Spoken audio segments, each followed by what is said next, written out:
ഈശോ മിശിഹായ്ക്ക് സ്തുതിയായിരിക്കട്ടെ. ഞാൻ brother Shaiju Adappally, Ernakulam saint Mary's prayer മിനിസ്ട്രിയിൽ നിന്നാണ്. പക്ഷേ ഇപ്പോൾ വേളാങ്കണ്ണി മാതാവിൻ്റെ സന്നിധിയിൽ വേളാങ്കണ്ണിയിൽ നിന്നാണ് ഈ വീഡിയോ പോസ്റ്റ് ചെയ്യുന്നത്. അപ്പോൾ സെയിൻറ്റ് മേരീസ് പ്രെയർ മിനിസ്ട്രിയിലെ എല്ലാ അഭ്യുദയകാംക്ഷികൾക്കും എല്ലാ വ്യൂവേഴ്സിനും വേണ്ടി പ്രത്യേകം പ്രാർത്ഥിക്കുകയാണ്. ഈ നിലയിലേക്ക് നമ്മുടെ ചാനൽ എത്തിച്ച, സബ്സ്ക്രൈബ് ചെയ്ത, ഷെയർ ചെയ്യുകയും ലൈക്ക് ചെയ്യുകയും കമൻറ്റ് ചെയ്യുകയും പ്രാർത്ഥിക്കുകയും ചെയ്ത എല്ലാവരെയും പരിശുദ്ധ വേളാങ്കണ്ണി മാതാവിൻ്റെ സന്നിധിയിൽ സമർപ്പിച്ച് പ്രാർത്ഥിക്കുന്നു. വേളാങ്കണ്ണിയിലേക്ക് വരുന്നു എന്ന് പറയുമ്പോൾ ചിലരൊക്കെ പറയും പ്രാർത്ഥിക്കണേ കേട്ടാ എന്ന് പറയും. ചിലർ പറയും ഇതൊരു അനുഗ്രഹമാണ്. കാരണം എന്താണ്, ഇന്ന് വരെ ഞങ്ങൾക്ക് ഇത്രയും വർഷമായിട്ട് വേറെ എവിടെയും പോകാൻ പറ്റിയിട്ടുണ്ട്. എത്ര ശ്രമിച്ചിട്ടും ആഗ്രഹിച്ചിട്ടും പോകാൻ പറ്റിയിട്ടില്ല. ഞങ്ങൾക്കൊന്ന് വരാൻ വേണ്ടി പ്രാർത്ഥിക്കണേ. മറ്റ് ചിലർ ചോദിക്കുന്ന ഒരു വിഭാഗം പറയുന്നത് എന്തിനാ, വളരെ അപൂർവ ആൾക്കാരാണ് കേട്ടോ, അത് ഒരു അറിവുകേട് കൊണ്ടായിരിക്കാം. മാർക്കോസ് 12:24 പറയുന്നുണ്ട്, വിശുദ്ധ ലിഖിതങ്ങളോ ദൈവത്തിൻ്റെ ശക്തിയോ അറിയാഞ്ഞിട്ടല്ലേ നിങ്ങൾക്ക് തെറ്റുപറ്റുന്നത്. ഈ മറ്റു ചിലർ ചോദിക്കുന്ന ഇതാണ്, എന്തിനാ വേളാങ്കണ്ണി പോകണം? നിങ്ങളുടെ വീട്ടിൽ സെയിൻറ്റ് മേരീസ് പ്രെയർ മിനിസ്ട്രി അല്ലേ, 34 വർഷമായിട്ട് മാതാവിൻ്റെ മധ്യസ്ഥയിൽ നിങ്ങൾ ശുശ്രൂഷ ചെയ്യുന്നവരല്ലേ, നിങ്ങളുടെ വീട്ടിൽ മാതാവിനെ പ്രതിഷ്ഠിച്ച് വെച്ചിട്ടില്ലേ, നിങ്ങളെന്തിനാ വേളാങ്കണ്ണിയിലോട്ട് പോണത്? അല്ലെങ്കിൽ നിങ്ങളുടെ ഇടവപ്പള്ളി മാതാവില്ലേ, വല്ലാർവാടം പള്ളി മാതാവില്ലേ, പിന്നെ എറണാകുളത്ത് നിത്യമാതാവിൻ്റെ പള്ളിയില്ലേ എന്നൊക്കെ ചോദിക്കും. അതൊക്കെ ശരി തന്നെയാണ്. ദൈവം ചില വ്യക്തികളെയും ചില സ്ഥലങ്ങളെയും പ്രത്യേകമായിട്ട് തിരഞ്ഞെടുക്കുന്നതായിട്ട് ബൈബിളിൽ തന്നെ നമ്മൾ കാണുന്നുണ്ട്. കർത്താവിന് വേണ്ടി ദേവാലയം പണിയാനായിട്ട് ആഗ്രഹിച്ച ദാവീദിനോട് പറയുന്നുണ്ട്, നിൻ്റെ കാലത്തായിരിക്കുകയില്ല. ദാവീദ് പ്രാർത്ഥിക്കുമ്പോൾ നിൻ്റെ കാലത്തായിരിക്കുകയില്ല, നിൻ്റെ മകൻ്റെ കാലത്തായിരിക്കും. മകൻ സോളമൻ്റെ കാലത്ത് ദേവാലയം പണിയാനായിട്ട് അനുഗ്രഹം ലഭിച്ചതായിട്ട് നമ്മൾ ബൈബിളിൽ കാണുന്നുണ്ട്. അതുപോലെ 2 ദിനവൃത്താന്തം 7-ാം അധ്യായത്തിൽ 14 മുതലുള്ള വാക്യങ്ങളിൽ പറയുന്നുണ്ട്, എൻ്റെ നാമം പേറുന്ന എൻ്റെ ജനം എന്നെ അന്വേഷിക്കുകയും തങ്ങളെ തന്നെ എളിമപ്പെടുത്തി തങ്ങളുടെ ദുർമാർഗങ്ങൾ പിന്തിരികയും ചെയ്താൽ ഇവിടെ നിന്നുയരുന്ന പ്രാർത്ഥനകൾക്ക് നേരെ എൻ്റെ കണ്ണും കാതും സദാ ജാഗരൂകമായിരിക്കും. ദൈവം ചില പ്രത്യേക വ്യക്തികളെയും, ദൈവം എല്ലാവരെയും സ്നേഹിക്കുന്നുണ്ട്, പക്ഷേ ചില പ്രത്യേക ദൗത്യങ്ങൾക്ക് വേണ്ടി ദൈവം പല വിധത്തിൽ പ്രവർത്തിക്കുന്നതായിട്ട് വിശുദ്ധ ഗ്രന്ഥത്തിൽ തന്നെ കാണുന്നുണ്ട്. യോഹന്നാൻ്റെ സുവിശേഷം 6-ാം അധ്യായത്തിൽ നമ്മൾ കാണുന്നുണ്ട്, 5 അപ്പം കൊണ്ട് 5000 പേരെ തീറ്റിപ്പോറ്റിയപ്പോൾ ഈശോയുടെ 12 അപ്പോസ്തലന്മാരുടെ കയ്യിലുണ്ടായിരുന്നതല്ല, അവിടെ ഒരു ബാലൻ്റെ കയ്യിലുണ്ടായിരുന്ന 5 അപ്പം കൊണ്ടാണ് യേശു അത്ഭുതം പ്രവർത്തിച്ചത്. അപ്പോൾ ദൈവം എപ്പോഴാണ് എങ്ങനെയാണ് പ്രവർത്തിക്കുന്നതെന്ന് അറിയില്ല. ഇതാ യേശു തൻ്റെ രാജകീയ പ്രവേശത്തിൽ യേശുവിന് സഞ്ചരിക്കുന്നതിന് വേണ്ടിയുള്ള ആ കുതിരയല്ല, കഴുതയെ, അതിന് കർത്താവിന് ആവശ്യമുണ്ട് എന്ന് അപ്പോസ്തലന്മാരെ കൊണ്ട് അവിടെ പറയുകയും അവർ അതിനെ അഴിച്ചുകൊണ്ട് വരികയും ചെയ്യുന്നതായിട്ട് യേശു അതിൻ്റെ പുറത്ത് സഞ്ചരിക്കുന്നു. ഇതാ അനുസരണക്കേടിൻ്റെ വഴിയെ പോയ യോനാ പ്രവാചകനെ കാക്കുന്നതിനായിട്ട് വെള്ളത്തിലേക്ക് എറിയപ്പെട്ട യോനാ മുങ്ങിച്ചാകാതെ യോനായെ കരയിലേക്ക് ഛർദ്ദിക്കുന്നതിന് രക്ഷിക്കുന്നതിന് വേണ്ടി ദൈവം വലിയ മത്സ്യത്തെ അയക്കുന്നതായിട്ട് കാണുകയാണ്. ഇതാ ദൈവത്തിന് എങ്ങനെ വേണമെങ്കിലും പ്രവർത്തിക്കാം. ദൈവം തനിക്ക് ഇഷ്ടമുള്ളവരെ തിരഞ്ഞെടുക്കുന്നു, ഇഷ്ടമുള്ള സ്ഥലങ്ങൾ തിരഞ്ഞെടുക്കുന്നു. ഇനി എൻ്റെ നാടൻ ഭാഷയിൽ സ്വന്തം അനുഭവത്തിൽ പറയാനായിട്ട് സാധിക്കും. എനിക്ക് ഏറ്റവും അറ്റാച്ച്മെൻ്റ് ഉള്ള ഒരു സ്ഥലമാണ് ചേരാനെല്ലൂർ എന്ന് പറഞ്ഞാൽ, അതായത് എൻ്റെ അമ്മയുടെ നാട്, അമ്മയുടെ വീടാണ് ചേരാനെല്ലൂർ. അമ്മ വീട്ടിൽ പോവുക എന്ന് പറഞ്ഞാൽ എനിക്ക് മാത്രമല്ല, ഈ വീഡിയോ കണ്ടുകൊണ്ടിരിക്കുന്ന, ഇത് ശ്രവിക്കുന്ന നിങ്ങൾക്ക് പലർക്കും പല സന്തോഷവും ഓർമ്മകളും ഉണ്ടാകും. നമ്മുടെ ബാല്യകാലങ്ങളിൽ, കുഞ്ഞുനാളുകളിലൊക്കെ വെക്കേഷനൊക്കെ വരുമ്പോൾ, പ്രത്യേകിച്ച് മുടക്കു ദിവസങ്ങളിലൊക്കെ നമുക്ക് ഏറെ സന്തോഷം പകരുന്ന ഒരു അനുഭവമാണ് അമ്മ വീട്ടിൽ പോവുക. അത്രയേ ഉള്ളൂ. അമ്മ വീട്ടിൽ ഞങ്ങൾ വന്നിരിക്കുകയാണ്. ഏത് അമ്മ വീട്ടിൽ? നമ്മുടെ യേശുവിൻ്റെ കുരിശിൻ ചുവട്ടിൽ നിന്ന, ഇതാ യേശുവിന് ജന്മം കൊടുക്കുന്ന ആ മംഗളവാർത്ത സമ്മതമരുളുന്ന നിമിഷം മുതൽ ഇതാ സഭയുടെ ഓരോ ദൗത്യത്തിലും അന്നും എന്നും കൂടെ നിൽക്കുന്ന പരിശുദ്ധ അമ്മ. അത് ഉറപ്പാണ്. ലൂക്ക 1:35 പറയുന്നുണ്ട്, പരിശുദ്ധാത്മാവ് നിൻ്റെ മേൽ വരും, അത്യുന്നതൻ്റെ ശക്തി നിൻ്റെ മേൽ ആവസിക്കും. അതുകൊണ്ട് 3 വചനങ്ങൾ നിങ്ങൾക്ക് പ്രാർത്ഥിക്കാൻ തരികയാണ്. നമ്മുടെ ഏത് നിയോഗവും വെച്ച് ഏത് നിയോഗത്തിന് വേണ്ടി പ്രാർത്ഥിക്കാം, അത്ഭുതം നടക്കും. കാരണം യേശുവിൻ്റെ അമ്മയായ പരിശുദ്ധ അമ്മ ഇതാ പിന്നെ യേശുവിൻ്റെ മനുഷ്യാവതാരത്തിന് വേണ്ടി വാർത്ത ഗബ്രിയേൽ മാലാഖ അറിയിച്ചപ്പോൾ ഇതെങ്ങനെ സംഭവിക്കും എന്ന് ചോദിക്കുന്ന ആ ചോദ്യത്തിന് നമുക്കും ചോദ്യങ്ങളുണ്ടാകാം. അത് ന്യായമാണ്. ജീവിതത്തിൽ നമ്മുടെ മുമ്പിൽ വഴിയൊന്നുമില്ല. എന്ത് ചെയ്തിട്ട് ഒരു ഫലമില്ല, അല്ലെങ്കിൽ പ്രാർത്ഥിച്ചാൽ മാത്രം എങ്ങനെ നടക്കും, ഇനി ഇത്രയും വർഷം കാത്തിരുന്നിട്ട് ഒരു അനുഭവം കാണുന്നില്ല എന്ന് വിചാരിക്കുന്നിടത്ത് നമ്മൾ പല ചോദ്യങ്ങളും ചോദിക്കും. ഇതുപോലെ പരിശുദ്ധ അമ്മ ചോദിക്കുന്നുണ്ട്, ഇത് എങ്ങനെ സംഭവിക്കും? പക്ഷേ അമ്മയ്ക്ക് ഗബ്രിയേൽ മാലാഖയിലൂടെ ദൈവം കൊടുത്ത, സ്വർഗം കൊടുത്ത മറുപടി ഇതാണ്: പരിശുദ്ധാത്മാവ് നിൻ്റെ മേൽ വരും, അത്യുന്നതൻ്റെ ശക്തി നിൻ്റെ മേൽ ആവസിക്കും. എന്നെ കേട്ടുകൊണ്ടിരിക്കുന്ന പ്രിയപ്പെട്ടവരെ, മനുഷ്യനാൽ, നമ്മളാൽ ഇനി പലതും ചെയ്യാനും ചെയ്തു തീർക്കാനും പരിധികളും പരിമിതികളും ഒക്കെ ഉണ്ടായിരിക്കാം.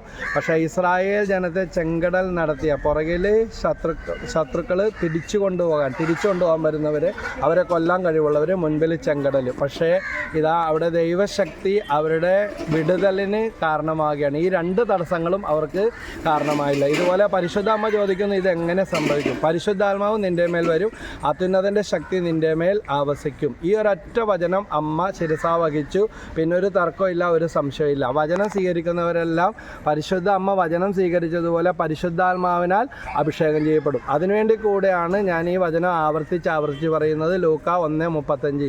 ഏത് നിയോഗമാകട്ടെ, ഏത് കാര്യമാകട്ടെ, പ്രാർത്ഥിച്ചിട്ട് ഉത്തരം കിട്ടാത്ത കാര്യവും ഇതാ എല്ലാ വഴി അടഞ്ഞതുപോലെ തോന്നുന്ന കാര്യങ്ങളും ആകട്ടെ, ഈ വചനം വെച്ച് പ്രാർത്ഥിക്കുക. ലൂക്ക 1:35. പരിശുദ്ധാത്മാവ് നിൻ്റെ മേൽ വരും, അത്യുന്നതൻ്റെ ശക്തി നിൻ്റെ മേൽ ആവസിക്കും. രണ്ടാമത്തെ വചനമാണ് 1 രാജാക്കന്മാർ 3:13. നീ ചോദിക്കുന്നവ മാത്രമല്ല, ചോദിക്കാത്തവ കൂടി ഞാൻ തരുന്നു. നമ്മൾ പല കാര്യങ്ങൾക്ക് വേണ്ടി ദൈവസന്നിധിയിൽ പ്രാർത്ഥിക്കുന്നുണ്ട്. നമ്മൾ ചോദിക്കുന്ന നിയോഗമോ കാര്യമോ അല്ല. ദൈവം ആഗ്രഹിക്കുന്നത് നമ്മുടെയും കുടുംബത്തിൻ്റെയും ആത്മാക്കളുടെ ഒക്കെ രക്ഷ കൂടെയാണ്. അപ്പോൾ നമ്മുടെ കുടുംബത്തിൽ പ്രാർത്ഥന കിട്ടാതെ കിടക്കുന്നത്, ശുദ്ധീകരണ സ്ഥലത്തേക്ക് പോയത്, നമ്മൾ സങ്കല്പത്തിൽ പോലും ചിന്തിക്കാൻ കഴിയാത്ത നമ്മുടെ കുടുംബത്തിലും തലമുറയിലും പെട്ട ജീവിച്ചിരിക്കുന്നവർക്കും മരിച്ചവർക്കും വേണ്ടി നമ്മുടെ പ്രാർത്ഥനകൾ ദൈവം ഡൈവേർട്ട് ചെയ്യും. മനസ്സിലാകാനായിട്ടൊരു സിമ്പിളായിട്ട് ഭാഷ പറയാം. ഇടുക്കി ഡാമിൽ ഒഴുകി വരുന്ന വെള്ളം കൊണ്ട് പൽചക്രങ്ങൾ, ഡൈനാമ കറക്കിക്കൊണ്ട് ഇന്ന് നമ്മൾ അതിലൂടെ ഉൽപ്പാദിപ്പിക്കുന്ന വൈദ്യുതി ഫാനായും AC ആയും മോട്ടറായും അങ്ങനെ ലൈറ്റായും കറണ്ടായിട്ടും അങ്ങനെ വിവിധ രീതികളിൽ തരംതിരിച്ച് കറണ്ട് പല രീതിയിൽ ശക്തികളായിട്ട് നമ്മൾ ഉപയോഗിച്ച് ഒരു സ്രോതസ്സ് നമ്മൾ ഉപയോഗിച്ചുകൊണ്ടിരിക്കുക. ഇതുപോലെ തന്നെ നമ്മൾ പ്രാർത്ഥിക്കുന്ന പ്രാർത്ഥനകൾ, നമ്മൾ പ്രാർത്ഥിക്കുന്ന കാര്യത്തിന് വേണ്ടി ഒരു കാര്യം ദൈവം നമുക്ക് പ്രാർത്ഥിക്കാൻ തന്നിട്ടുണ്ടാകും. വിശുദ്ധ മെക്കൊഡിലിനോട് ഈശോ പറഞ്ഞു, ഞാൻ അവർക്ക് ആവശ്യങ്ങൾ കൊടുക്കും, കാര്യങ്ങൾ കൊടുക്കും പ്രാർത്ഥിക്കാൻ. അവർ എൻ്റെ അടുത്ത് വന്ന് പ്രാർത്ഥിക്കും, ഞാൻ അവരുടെ ആവശ്യങ്ങൾ സാധിച്ചു കൊടുക്കും. അവർ എൻ്റെ അടുക്കൽ വന്ന് നന്ദി പറയും. ഞങ്ങൾ വേളാങ്കണ്ണി മാതാവിൻ്റെ അടുത്ത് വർഷത്തിലൊരിക്കലെങ്കിലും ദൈവം സഹായിച്ചാൽ വരുന്നുണ്ട്. അത് നമ്മളായിട്ടല്ല, ഞങ്ങളുടെ അപ്പനൊക്കെ ഇത് ഒത്തിരി വിശ്വാസമാണ്. തകർന്ന് തരിപ്പണമായ ഒരു കുടുംബം ഇതാ വേളാങ്കണ്ണി കടൽ തീരത്ത് രക്ഷ കിട്ടാതെ നശിക്കുമായിരുന്ന പോർച്ചുഗീസുകാർ മുങ്ങിപ്പോകുമായിരുന്ന കപ്പലിൽ കിടന്ന് കേണുകൊണ്ട് പരിശുദ്ധമ്മയുടെ മാധ്യസ്ഥം പ്രാർത്ഥിക്കുകയും തങ്ങളെ രക്ഷിച്ച് തീരം അടുപ്പിക്കുകയാണെങ്കിൽ നാഗപട്ടണം വേളാങ്കണ്ണിയിൽ ഇതാ പരിശുദ്ധമ്മയുടെ നാമധേയത്തിൽ ഒരു ദേവാലയം പണിയാമെന്ന് നേർന്ന് പ്രാർത്ഥിക്കുകയും അവർ രക്ഷ പ്രാപിക്കുകയും പിൽക്കാലത്ത് എല്ലാ വർഷവും അവരിവിടെ സന്ദർശിക്കുകയും പ്രാർത്ഥിക്കുകയും അതൊരു വലിയ ദേവാലയത്തിനും അനേകരുടെ സാക്ഷ്യത്തിനും കാരണമായി തീരുകയും ചെയ്തു. അതുപോലെ പാൽക്കാരൻ പയ്യൻ്റെ ആ തളർച്ച മാറ്റാനും അവന് പാല് നിറഞ്ഞു കവിഞ്ഞൊഴുകുവാൻ പരിശുദ്ധ അമ്മയുടെ സാന്നിധ്യം കൊണ്ട് അത് മഹനീയമാക്കിയ ദൈവത്തിന് നന്ദി പറയണം. ഇന്ന് തളർന്ന മനസ്സും രോഗബാധിതമായ ശരീരവും തകർന്ന കുടുംബാവസ്ഥകളുമായിട്ട് കടന്നു വരുന്ന ഓരോ മക്കൾക്കും ഈ പാൽക്കാരൻ പയ്യന് കിട്ടിയതുപോലെ കടലിൽ മുങ്ങി തകർന്നു പോകുമായിരുന്ന ആ കപ്പൽ നാവികർക്ക്, പോർച്ചുഗീസുകാർക്ക് കിട്ടിയതുപോലെ പരിശുദ്ധ ദൈവമാതാവിൻ്റെ പ്രത്യേക മാധ്യസ്ഥം വഴി ഇത് പറഞ്ഞുകൊണ്ടിരിക്കുമ്പോൾ തന്നെ ഇത് രോമാഞ്ചം വന്നുകൊണ്ടിരിക്കുക. കാരണം ഈ ഓരോ മണ്ണിലും ഓരോരുത്തരുടെ അനേകം മനുഷ്യരുടെ കണ്ണുനീരിൻ്റെ, വിശ്വാസത്തിൻ്റെ, അത്ഭുതത്തിൻ്റെ ആ സാക്ഷ്യമുണ്ട്. അതുകൊണ്ട് സംശയിച്ച് നിന്നിട്ട് കാര്യമില്ല. യാക്കോബ് 1:7-8 പറയുന്നുണ്ട്, സംശയമനസ്കനും എല്ലാ കാര്യങ്ങളിലും ചഞ്ചലപ്രകൃതിയുമായ ഒരുവന് ദൈവത്തിൽ നിന്ന് ഒന്നും കിട്ടുകയില്ല. അതുകൊണ്ട് മാറി നിന്ന് കമൻറ്റ് പറഞ്ഞുകൊണ്ടിരിക്കാതെ വേളാങ്കണ്ണിയിൽ നടക്കുന്നത് പരിശുദ്ധമ്മയുടെ മാധ്യസഹായത്തിൻ്റെ ശക്തി മാത്രമല്ല, അവിടെ അർപ്പിക്കപ്പെടുന്നത് രാവിലെ 5 മണി മുതൽ രാത്രി 9 മണി വരെ ഇവിടെയുള്ള ഓരോ ദേവാലയങ്ങളിലും വിശ്വ വിശുദ്ധ കുർബാനയാണ്. ഇതാ അവിടുത്തെ ഓർമ്മക്കായിട്ട് യേശുവിൻ്റെ നാമത്തിലാണ് നാനാജാതി മതസ്ഥർ ഇവിടെ വന്ന് പ്രാർത്ഥിക്കുകയും നിത്യാരാധനയിൽ പ്രാർത്ഥിക്കുകയും മധ്യസ്ഥ പ്രാർത്ഥന എഴുതിയിടുകയും വിശുദ്ധ കുർബാന ചൊല്ലിക്കുകയും പൂർവികർക്ക് വേണ്ടി പ്രാർത്ഥിക്കുകയും വിവിധ നിയോഗങ്ങൾ സമർപ്പിക്കുകയും എല്ലാം ചെയ്യുന്നത്. എൻ്റെ ജീവിതത്തിൽ കുഞ്ഞുനാൾ മുതൽ ഓർമ്മ വെച്ച നാൾ മുതൽ എനിക്ക് വളരെ തീക്ഷ്ണതയുള്ള ആഗ്രഹമുള്ള ഒരു കാര്യമാണ് വേളാങ്കണ്ണി മാതാവിൻ്റെ അടുത്തേക്ക് വരണം. ഇന്ന് എൻ്റെ മക്കൾക്കും എൻ്റെ കുടുംബത്തിനും നമ്മുടെ പ്രാർത്ഥനാ ഗ്രൂപ്പുമായിട്ട് ബന്ധപ്പെട്ട അനേകരെ ഇതുപോലെ കൊണ്ടുവരാനായിട്ട് സാധിച്ചിട്ടുണ്ട്. ഇന്ന് ഇപ്പോൾ ഞങ്ങൾ 11 പേര് ഒരുമിച്ചാണ് വന്നിരിക്കുന്നത്. ഒത്തിരി സന്തോഷമുണ്ട്. അപ്പോൾ മറക്കരുത്, ലൂക്ക 1:35, 1 രാജാക്കന്മാർ 3:13 മൂന്നാമത്തെ വചനമാണ് നമുക്കെല്ലാവർക്കും എപ്പോഴും അറിയാവുന്ന പറയാറുള്ള മത്തായി 7:7. പക്ഷേ അത് ഇങ്ങനെയാണ്: ചോദിപ്പിൻ നിങ്ങൾക്ക് ലഭിക്കും, അന്വേഷിപ്പിൻ കണ്ടെത്തും, മുട്ടുവിൻ തുറന്നു കിട്ടും. പക്ഷേ നമ്മളെല്ലാം യാചന പ്രാർത്ഥനക്കാരാണ്, യാചിച്ചുകൊണ്ടേ ഇരിക്കുകയാണ്. പക്ഷേ നമ്മൾ എന്ത് ചെയ്യണം? അടുത്ത സെക്ഷനിലേക്ക് വരണം. ചോദിപ്പിൻ തരപ്പെടും. രണ്ടാമത്തെ കാര്യമാണ് അന്വേഷിപ്പിൻ കണ്ടെത്തും. നമ്മൾ ചെയ്യേണ്ട കാര്യങ്ങൾ ദൂർത്തടിച്ചും അലസതയോടെയും താല്പര്യമില്ലാതെയും കടം മേടിച്ചു വെച്ചും ലക്ഷ്യബോധമില്ലാതെയും ദൈവത്തെ കുറ്റം പറഞ്ഞും ജീവിക്കുന്ന സ്വഭാവം മാറ്റി അന്വേഷിക്കുന്നവരായിട്ട് തീരണം. ഇന്നലെ വേളാങ്കണ്ണിയിലേക്ക് വരുമ്പോൾ എനിക്കൊരു ഫോൺ കോൾ വന്നു. വിദേശത്തായിരിക്കുന്ന ഒരു മലയാളി സഹോദരൻ. അദ്ദേഹം പറഞ്ഞു, ജോലി നഷ്ടപ്പെട്ടിട്ട് ഞാൻ 500ഓളം സ്ഥലങ്ങളിൽ ജോലിക്ക് വേണ്ടി അപേക്ഷിച്ചു. അതിൽ 2-3 സ്ഥലത്ത് ഇൻ്റർവ്യൂവിന് വിളിച്ചു. ഒരു സ്ഥലത്ത് 2 തവണയും വേറെ സ്ഥലത്ത് 3-4 തവണയും ഇൻ്റർവ്യൂ കഴിഞ്ഞു. പ്രാർത്ഥിക്കണം ബ്രദർ. എന്ത് എളിമയോടെ പറഞ്ഞതെന്നറിയാമോ? ഒത്തിരി എക്സ്പീരിയൻസ് ഉള്ള വ്യക്തിയാണ്. അപ്പോൾ ഞാൻ ഒത്തിരി അപ്രീഷിയേറ്റ് ചെയ്തു അദ്ദേഹത്തെ.